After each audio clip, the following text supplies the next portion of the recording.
अर्णवी प्रांजस किचनमध्ये आपलं स्वागत आहे। आज आपण बनवणार आहे गव्हाच्या पिठाचे मोदक। त्यासाठी लागणारे साहित्य बघा, इथे गव्हाचं पीठ चाळून घेतलेलं आहे परातीमध्ये। इथे मी 1 वाटी ओलं खोबरं बारीक करून घेतलेलं आहे। 1 नारळ मी घेतलेला, मीडियम साईजचा होता नारळ। तर अर्धी वाटी मी गूळ घेतलेला आहे किसून। तूप घेतलेलं आहे 2 ते 3 चमचे। वेलची पूड घेतलेली आहे। वेलची पूड पांढरी दिसते कारण मी याच्यामध्ये वेलची सोलून त्याच्यामध्ये साखर घालून बारीक करून घेतलेले आहे। इथं भाजलेले शेंगदाण्याचे कूट घेतलेले आहे बारीक। तर आपण पहिल्यांदा सारण बनवून घेणार आहे। इथे बघा मी कढई ठेवलेली आहे सारण बनवण्यासाठी। आपण हे खोबरं घालून घेऊया। गॅस बारीक ठेवलेला आहे मी, कढई जास्त पण गरम नको आहे। आता आपण खोबरं 1 मिनिटभर काय करणार आहे, थोडंसं परतून घेणार आहे। गॅस बारीक ठेवा आणि खोबरं थोडंसं मिनिटभर परतून घ्या। थोडंसं आपण खोबरं परतून घेतलेलं आहे। आता आपण याच्यामध्ये घालणार आहे तूप। 1 ते 1.5 चमचा मी तूप घेतलेला आहे। तर तूप घालून 1 मिनिटभर परतूया। गॅस कसा बारीकच ठेवा। तर तूप घालून आपण 1 मिनिटभर परतून घेतलेला आहे। आता आपण याच्यामध्ये घालणार आहे गूळ, बारीक चिरून घेतलेला गूळ घालणार आहे। गूळ मिक्स करून घ्या आणि आता तुम्ही गॅस मिडियम केला तरी चालेल। तुम्हाला गोड कसं आवडतं त्यानुसार तुम्ही गूळ कमी जास्त करू शकता। इथे 1 वाटीला अर्धी वाटी गूळ घेतलेला आहे। इथे बघा आपला गूळ सगळा विरघळला आहे, छान पाक सुटला आहे बघा सारणाला। असं कुठे गूळ राहिला असेल तर असं उलटाने सायाने असं फोडून घ्यायचं। इथे बघा मी गुळामध्ये 2 ते 3 मिनिटं छान परतून घेतलेलं आहे खोबरं। आता आपण याच्यामध्ये घालणार आहे 2 ते 3 चमचे बारीक केलेले शेंगदाण्याचं कूट। हे मिक्स करून घेऊया छान। तुम्ही कूट याच्यामध्ये नक्की घालून करून बघा, कुटामुळे काय होते, चव छान येते सारणाला। आता आपण याच्यामध्ये घालणार आहे ही वेलची पावडर। गॅस बंद करूया आता आपण। सारण आपलं झालेलं आहे आणि घालणार आहे याच्यावरती आपण थोडंसं तूप। आपलं सारण हे तयार आहे। गॅस बंद केलेला आहे। आता आपण सारण काय करूया, थंड करण्यासाठी ठेवून देणार आहे। इथे बघा मी सारण एका ताटामध्ये काढून घेतलेलं आहे थंड होण्यासाठी। आता आपण कणिक मळून घेणार आहे।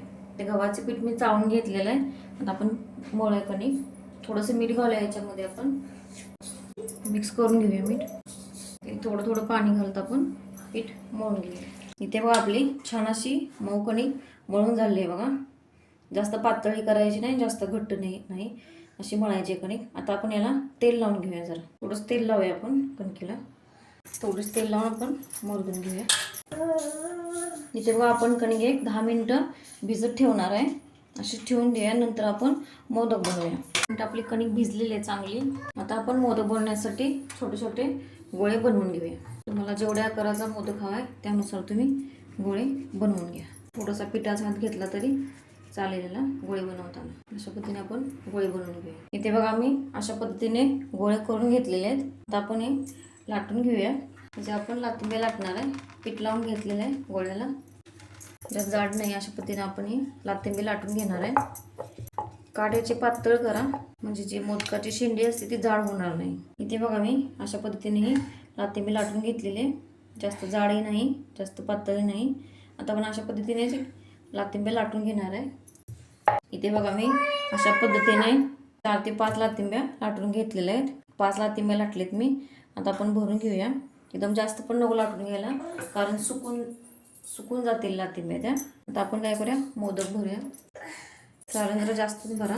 इथे बघा आता आपण सारण भरलेले आहेत। आता आपण ह्याच्या पाकळ्या करूया अशा पद्धतीने। अशा जोडून घेणार आहे मी अशा पद्धतीने। अशा हळूहळू छोट्या छोट्या पाकळ्या अशा चिकटवत न्यायच्या आहेत बघा। एका साईडनंच अशा करत जायचं आहे।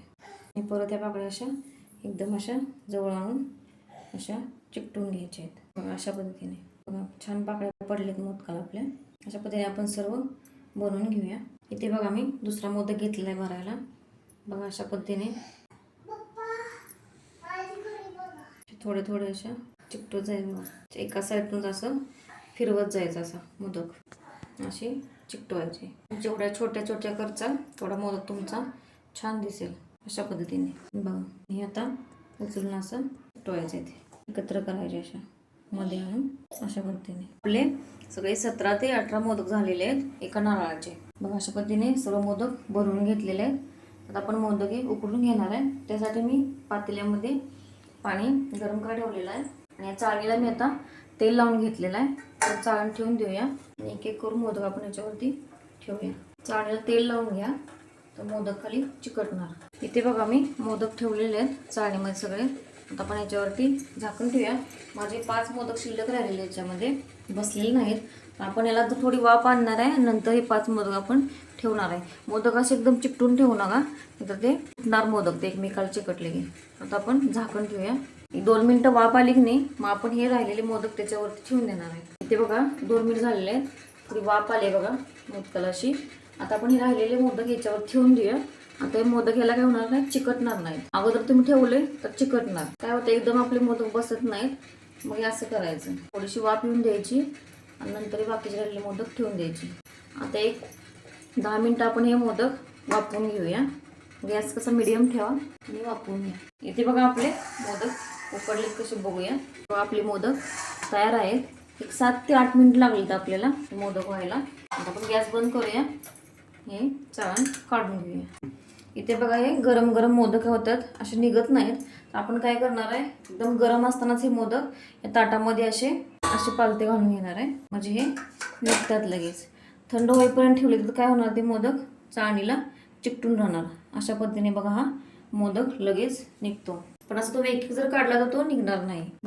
इथे बघा आपले हे मोदक काढून घेतले ताटामध्ये सगळे. त्या ताटातून परत मी ह्या दुसऱ्या ताटामध्ये काढून घेतलेले आहेत.